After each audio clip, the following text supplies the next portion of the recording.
Hello everyone, good morning. मैं Pravesh Sharma, welcome back to my channel. जैसा कि हमारा लगातार टॉपिक चल ही रहा है, माध्यमिक शिक्षा आयोग यानी कि Mudaliar commission, secondary education commission, Mudaliar commission 1952 और 53। 3 सितंबर सन 1952 को मद्रास विश्वविद्यालय के उप कुलपति डॉक्टर ए लक्ष्मण स्वामी मुदालिया की अध्यक्षता में माध्यमिक शिक्षा आयोग की नियुक्ति की घोषणा की गई। अध्यक्ष के नाम पर इस आयोग को मुदालिया कमीशन भी कहा जाता है। आयोग के सुझाव और सिफारिशों के संबंध में हम देख चुके हैं माध्यमिक शिक्षा के 200 के विषय में।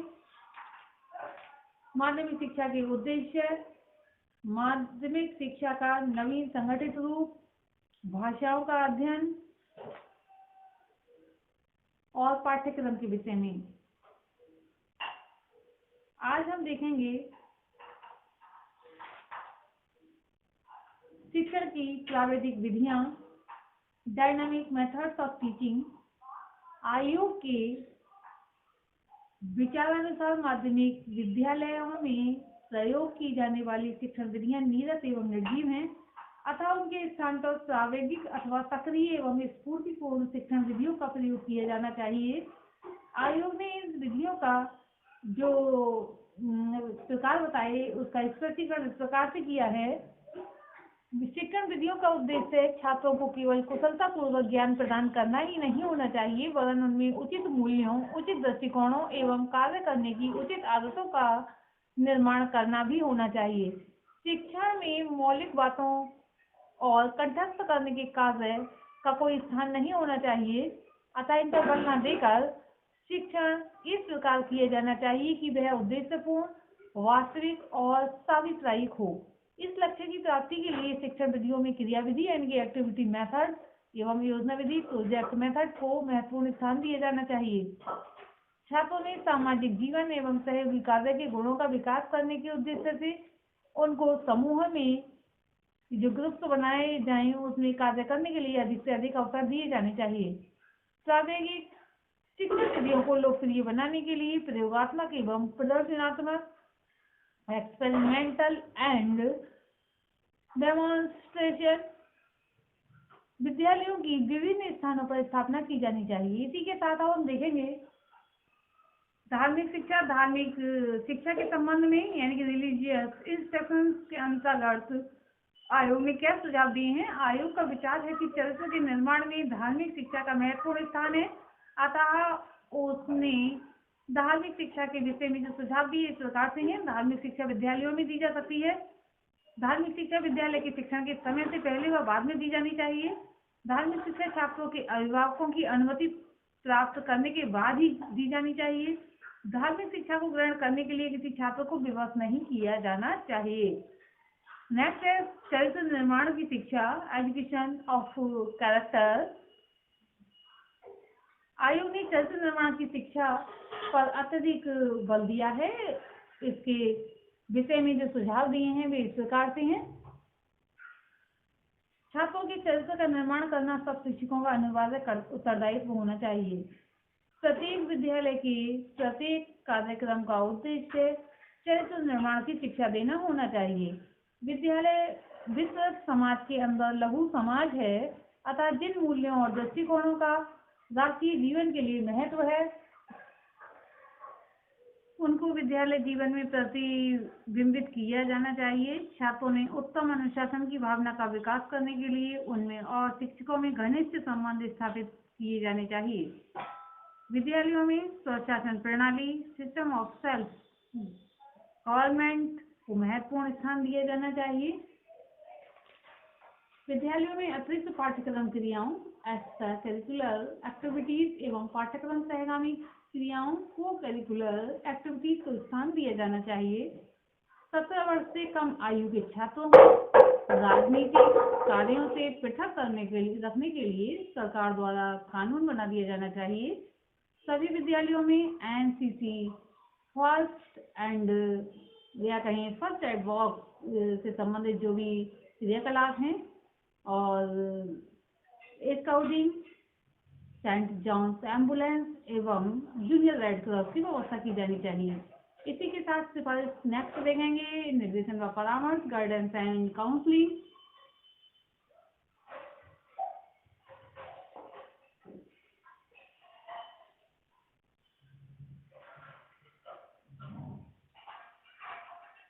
आयोग ने उच्चतम माध्यमिक स्तर पर पाठ्यक्रम का विभिन्नीकरण किया है ताकि छात्रों को अपनी रुचियों के अनुसार विषयों का अध्ययन करने का अवसर प्राप्त हो। आयोग ने उच्चतम माध्यमिक स्तर पर पाठ्यक्रम का विभिन्नीकरण किया है। ये बताया गया है कि ताकि छात्रों को अपनी रुचियों के अनुसार विषयों का अध्ययन करने का अवसर प्राप्त हो, किंतु अनुभवहीन बालक विधियों का चयन करने में गलती कर सकते हैं, अतः उनको निर्देशन और परामर्श दिए जाने की आवश्यकता होती है। अपनी इस धारणा के आधार पर आयोग ने निर्देशन और परामर्श से संबंधित जो सुझाव दिए हैं वे इस प्रकार से हैं। आयोग ने लिखा है कि शिक्षा के अधिकारियों को छात्रों के शैक्षिक निर्देशन के प्रति विशेष ध्यान देना चाहिए। छात्रों को विभिन्न उद्योगों के कारखानों में लाया जाना चाहिए और उनको इन उद्योगों के फिल्म दिखाए जाने चाहिए ताकि उनको विभिन्न उद्योगों से संबंधित विभिन्न व्यवसायों की जानकारी प्राप्त हो सके। छात्रों को व्यवसायों के विषय में सूचना देने के लिए विद्यालय में समय समय पर जीविकोपार्जन सम्मेलनों, कैरियर कॉन्फ्रेंसेस का आयोजन किया जाना चाहिए। विद्यालयों में निर्देशन अधिकारियों, गाइडेंस ऑफिसर्स और जीविकोपार्जन शिक्षकों, कैरियर मास्टर्स की नियुक्ति की जानी चाहिए। इसी के साथ अगला सुझाव हम देखेंगे, छात्रों का शारीरिक कल्याण, फिजिकल वेलफेयर ऑफ स्टूडेंट्स। आयोग का मत है कि छात्रों के शारीरिक कल्याण के प्रति विशेष ध्यान दिए जाने की आवश्यकता है क्योंकि वे भावी नागरिक हैं। स्वस्थ नागरिक ही अपने देश का कल्याण कर सकते हैं। इस विचार से प्रेरित होकर आयोग ने छात्रों के शारीरिक कल्याण के संबंध में जो सुझाव दिए वे इस प्रकार से हैं, जैसे हैं सब राज्यों में स्कूल स्वास्थ्य सेवा, स्कूल मेडिकल सर्विस की जो है सुसंगठित योजना क्रियान्वित की जानी चाहिए। सब विद्यालयों के सब छात्रों की एक वर्ष में कम से कम एक बार स्वास्थ्य परीक्षा अवश्य की जानी चाहिए। कठिन रोगों से ग्रस्त छात्रों की स्वास्थ्य परीक्षा बार बार की जानी चाहिए। रोगी छात्रों एवं छात्राओं का विद्यालय स्वास्थ्य अधिकारी की स्कूल हेल्थ ऑफिसर द्वारा मुफ्त में यानी कि जो फ्री ट्रीटमेंट उपचार किए जाना चाहिए। छात्रावासों एवं शावास विद्यालयों स्कूल में यानी कि विद्यालयों में या स्कूल्स में विद्यार्थियों के लिए पौष्टिक तथा संतुलित भोजन का प्रबंध किया जाना चाहिए। नेक्स्ट सिफारिश हम देखेंगे, परीक्षा व मूल्यांकन, एग्जामिनेशन एंड इवैल्यूएशन। आयोग की धारणा है कि प्रचलित परीक्षा प्रणाली छात्रों के वास्तविक ज्ञान का मूल्यांकन करने में असमर्थ है, अतः आयोग ने अधोलिखित जो भी बताए हैं सुझाव द्वारा एक नवीन परीक्षा प्रणाली की रूपरेखा प्रस्तुत की। बाहरी परीक्षाएं की जो एक्सटर्नल एग्जामिनेशन की संख्या में कमी की जानी चाहिए। माध्यमिक शिक्षा का संपूर्ण पाठ्यक्रम समाप्त करने के पश्चात केवल एक सार्वजनिक परीक्षा पब्लिक एग्जामिनेशन होनी चाहिए। परीक्षाओं में पूछे जाने वाले प्रश्न निबंधात्मक ढंग यानी ऐसे टाइप से न होकर वस्तुनिष्ठ प्रकार ऑब्जेक्टिव टाइप के होने चाहिए ताकि परीक्षाओं के आत्मगत तत्वों सब्जेक्टिव एलिमेंट्स का अंत किया जा सके। छात्रों के कार्य का अंतिम मूल्यांकन करते समय उचित महत्व दिया जाना चाहिए, जैसे कि आंतरिक परीक्षाएं, इंटरनल एग्जामिनेशन, नियतकालिक परीक्षाएं एवं विद्यालय अभिलेख, स्कूल रिकॉर्ड। बाहरी यानी एक्सटर्नल एवं इंटरनल परीक्षाओं का मूल्यांकन अंकों में न किया जाए या न किया जाता प्रतीकों यानी कि सिंबल्स में किया जाना चाहिए। अब नेक्स्ट से पहले हम देखेंगे, देश के माध्यमिक विद्यालयों में अध्यापकों के चुनाव एवं नियुक्ति की विधि समान होनी चाहिए। अध्यापकों को उचित वेतन नहीं मिलता है, अतः विशिष्ट समितियों की नियुक्ति करके उनसे ये सुझाव मांगा जाना चाहिए कि वर्तमान स्थिति में उनका वेतन कितना होना चाहिए। सब अध्यापकों के लिए त्रिमुखी लाभ योजना प्रारंभ की जानी चाहिए। इस योजना के अंतर्गत उनको पेंशन, जीवन बीमा एवं प्रोविडेंट फंड की सुविधाएं प्रदान की जानी चाहिए।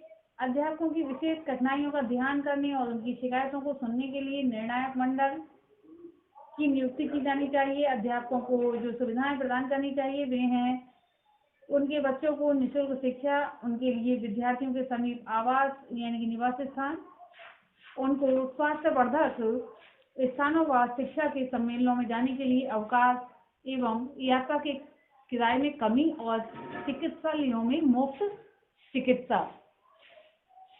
अब देखेंगे टीचर ट्रेनिंग यानी कि अध्यापक प्रशिक्षण के विषय में क्या सिफारिश की है। आयोग ने।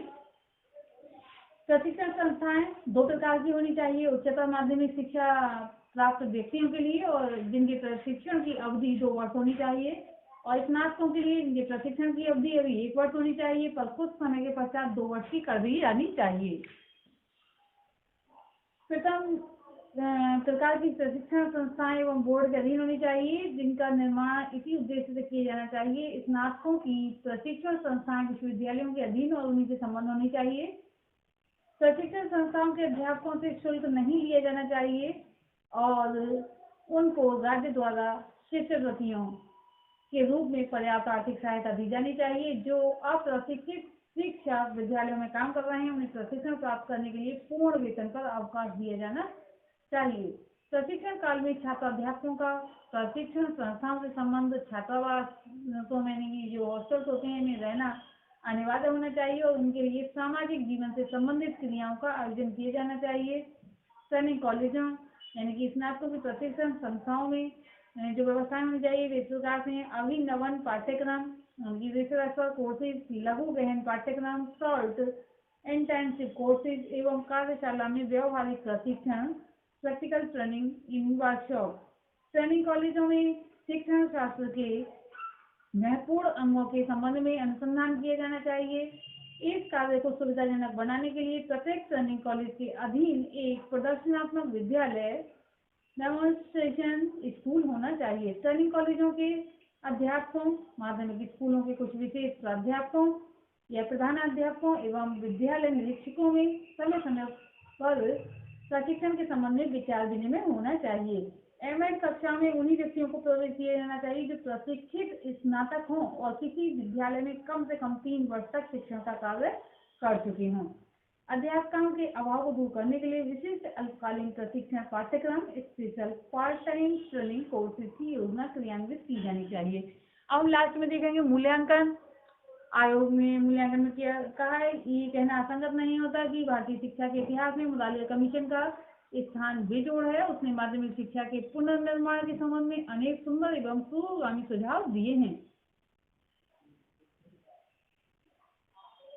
भगवान दयाल द्वारा व्यक्त किया जाने वाला विचार यहाँ पर इस प्रकार से है, जो कि माध्यमिक शिक्षा के संबंध में उन्होंने लिखा है कि यदि आयोग के अधिकांश सुझावों को क्रियान्वित कर दिया जाएगा तो माध्यमिक शिक्षा इस देश में निश्चित रूप से एक स्वस्थ आधार पर प्रतिष्ठित हो जाएगी, जिसके फलस्वरूप संपूर्ण देश के हित में सुनियोजित प्रगति संभव हो जाएगी। आज के लिए इतना ही, धन्यवाद।